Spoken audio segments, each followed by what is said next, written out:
Hello and welcome back to my channel. So today's topic is going to be about, I just felt like I need to talk about this because it's one of the things that I'm facing here in Luxembourg, and it's the struggles to raise children. Like I don't know how many of you who are in my situation, people, I don't know, it doesn't have to be Luxembourg, it can be anywhere else. Just as an African, you know, who moved from the African country to come into Europe or US or wherever, and then what are some of those challenges that you're facing, like raising your children? I'm going to talk about myself. I don't know if this is the same for some of you, but this is me in Luxembourg and how the challenges I'm facing raising children here. The first thing that I'm going to talk about is the cultural differences. My goodness, the culture differences is something that I am really, I'm struggling with that. For example, like navigating the different parenting styles versus like the Ugandan style. For example, like here things are done completely different. You know, I don't know if many of you are going through that. The different, like for example, in Luxembourg, there are so many different, I told you it's a very multicultural country. So there are different, there are several different cultures. So you're going to find people, let's say, from, I don't know, there's so many different cultures here. So it's a bit hard for me because when you send like your children at school, they mix with different children, different backgrounds, and it's kind of like a challenge for me. I'm really struggling in that area. I don't know. I don't know how to navigate that. It's really tough. And but you know, you try the best that you can from home. But when the kids when your kid leaves home and goes, you know, mixing with these people with the different cultures, people are doing things differently and here and that, it's kind of like confusing for the child, you know, like a kid will come and say, Mommy, this is that. And then you're like, no, you know, here and Mommy does it this way. So I feel like it's a bit confusing for the child. I don't know, how are you people navigating this? Some of you are like in my situation. How are you navigating that? How do you go about it? Maybe you could, in the comment section, you could just, you know, write a few things that could probably help me, you know, what I should do and how to go about some things like that. And then the other thing is like the isolation and the loneliness leading to homesicknesses, like lack of the support system. Like, for example, here, Luxembourg is now a whole different situation, because now in Luxembourg, first of all, you're struggling with the loneliness in Luxembourg here. Oh my goodness, you're all by yourself. You don't have any family member. It's like really tough. And then you don't have that support to help you, you know, navigate through some of the laws that you can be facing. And I don't know, how do you people go about that? Some of you were in other countries. I don't know how you guys doing it. For me, I feel like it's really tough. Sometimes like, you know, like for example in Uganda, you have this support, like, you know, your siblings, your friends, your what, all those things are there. But here, you know, as I mentioned, it's a bit very tough to make friends, and then you can't just leave your child. You know, it's so tough. I don't know. Then you also have the individualistic mentality versus the communal mentality of raising kids. Like for example, in Uganda, it's a whole communal thing. You know, like let's say I'm living in a certain neighborhood. Like the other neighbor feels like it's their responsibility to cater for my child, you know, like they will not see my child doing something wrong and then they will just be quiet. No, they will not. They will come and intervene, you know, be like, oh, this kid, you're doing this is wrong. I will tell Mommy if you don't do so. The kids are kind of like aware that, this auntie, if I do something wrong, this auntie will not be happy about it. So it's like the whole society, like the whole community is there, you know, helping you raise this child, which is a little bit different from how it is here in Luxembourg. Because I remember one time I was at the train station And then there are these kids who were they were standing and they were kind of like playing next to the train, you know, the train tracks, and which is very dangerous. So I felt the need, like the African in me, the Ugandan in me felt the need to like stop these kids. You know, I'm like, hey, this is not right what they're doing. But then my husband was like, be very careful. Do not just go as you know, like questioning kids that that are not yours. Someone may think you're abusing their kid or something. You know, they will come up with things and they can call the police on you.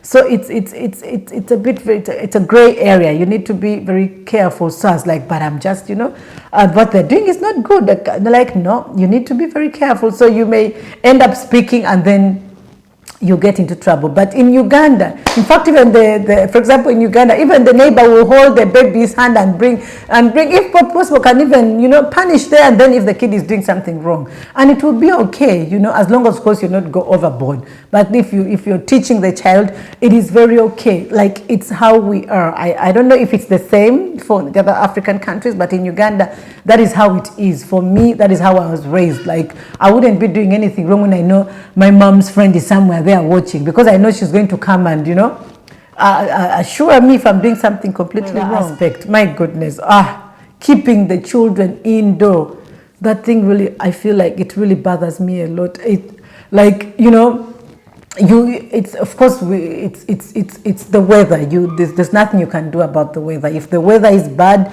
then it's impossible to go outside. So the kids are indoor. Like, you even have to create toy, like, playrooms, and pack the room with toys.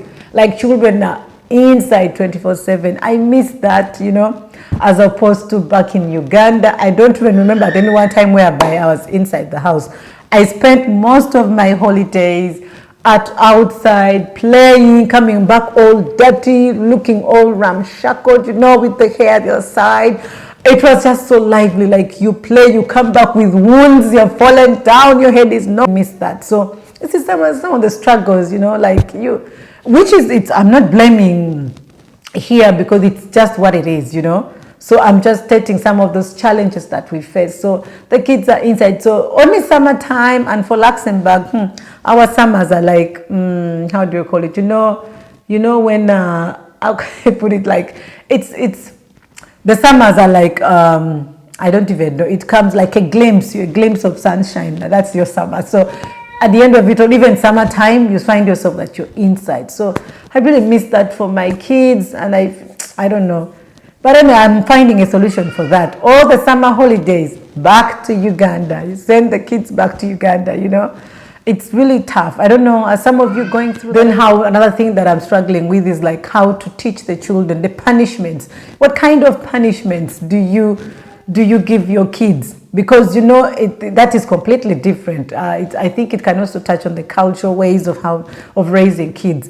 For example, in Uganda, we have a specific way of how you raise children, what kind of punishments that you give children, you know. We have that kind of thing. So here it's a bit different. You ask yourself, if I do this, how will it impact my child? Like, for example, spanking. For me, I grew up being spanked. That was like, it was so normal. Like in Uganda, oof, wow. It was so normal at school. I don't know now, I think now it has been stopped from schools, but we were spanked at school, at home. It was like so normal for us growing up, and I felt like there are advantages to it and disadvantages. But here, spanking is like a no. If you're found doing it, they can take away. That's like child abuse. They can take away your child and stuff. So I do not know how to punish the child when the child is doing, but because my mom and my sisters are like, oh, you're spoiling your daughter, you're spoiling your kids. They don't listen, you know. Sometimes it's good to spank, but I'm like, here it's a bit very tricky. It's a very gray area. You cannot really spank the child. So I honestly do not know what kind of punishments, because every punishment is like an abuse. Spanking is a no. Putting the child a timeout is a no. refusing to, denying the kid that thing that they like is also, some people say it's not a good thing. So I honestly do not know. How am I supposed to punish my child when my child is misbehaving? What should I do? The language element for Luxembourg, it's like a struggle. For Luxembourg, there are so many languages here. I told you there's the English, there's the French, then there is my local language. There I want to mix it in there. Then there's the German. Then I don't know. There's just so many languages, and I feel like it confuses the kids. No, I don't know. They say the kids learn, but I feel for Luxembourg they really emphasize on language. Like it's really a big deal for them. So like another thing, like in the local schools, if she's in the local schools right now. And then at school, they are speaking probably Luxembourgish and French. At home, we are speaking English. When they give her homework, then she comes back home with the homework. How am I going to help my child do the homework in French? I need to get Google Translate all the time, checking Google. Do you know how boring that is? And then also on top of it, the kid will notice that, mommy doesn't know the language.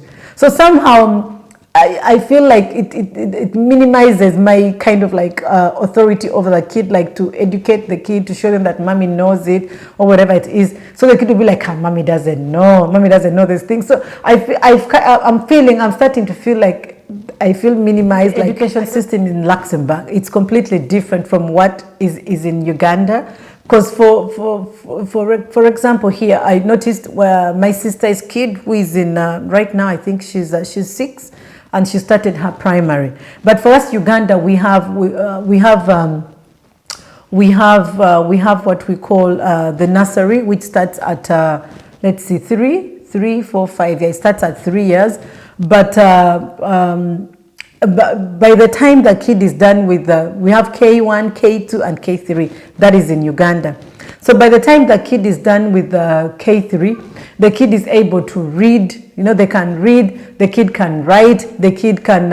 Some of them can spell and stuff like that. But for my daughter, who is she's 4 and she's making 5. The whole of her K1, which is the K1, which is for Luxembourg, it's all about playing. They just go to play. It's all about playing. I think for them, they are more into the kid, more of activities. This is what it is, which is also good because I've noticed my child, she's very creative. She's really creative. She likes to do things on her own. She's very independent. She's able to like drawings and stuff. She's more of the creativity aspect of her side is really very, very good. But the counting, the 1 to 10s, the ABCs, the other stuff that for us in Uganda we do is not yet. She's not there yet. In fact, she can count 1 to 10 and stuff like that. But like the ABCs, like writing now, cut and stuff like that, she still does not know it. So I'm finding it a bit. It's different, of course, and they both have the advantages and the disadvantages, which is all good. But it's just something that I'm struggling with. I have moments when I feel like it's very challenging. When my sister's daughter comes, she's like, she's very eloquent. She can write these things and do all the stuff. But on my side, my daughter still cannot do that. She's more. But also, when you look at them, the both of them, when you put them together. My sister's daughter is not in the creative aspect side. You can see that she's not independent. She cannot do things on her own. Whereas my daughter is very creative, doing this, cutting papers out, making drawings, doing stuff. Like in that area, she's really good. And my daughter my sister's kid on this side is not yet very good in that area. So you see that there are disadvantages and disadvantages. Everything is it's not bad and it's not good. It's just they're all 50-50. So I'm struggling with that. But anyway, she's still young, and we will see as they grow, as it goes. We will see. We see how everything emerges. I'm just sharing some of the struggles and the differences that I'm seeing. Yeah, these are some of the challenges that I'm facing raising my children here. And I don't know. Well, of course, with time we see what happens. But it's some of those things that we are facing here. So I don't know. So some of you are in my situation. How is it in your other countries? How are you going about it? Could you like leave comments? You comment and share some of those things. Let's learn. I'm learning as well because I need to find ways. I don't want to go back home. People be like, "Oh, your kids are spoiled brats. They do this and that." I want my kids to grow up like we did. I don't know. There is no formula. It's just we try and do things different. So well, that is it for today, guys. I really hope you enjoyed watching and share your ideas with me and comment. Share my channel with your friends. For some of you who have not yet subscribed, please go ahead and subscribe to my channel. Let's grow my channel, and thank you so much for watching. See you next time.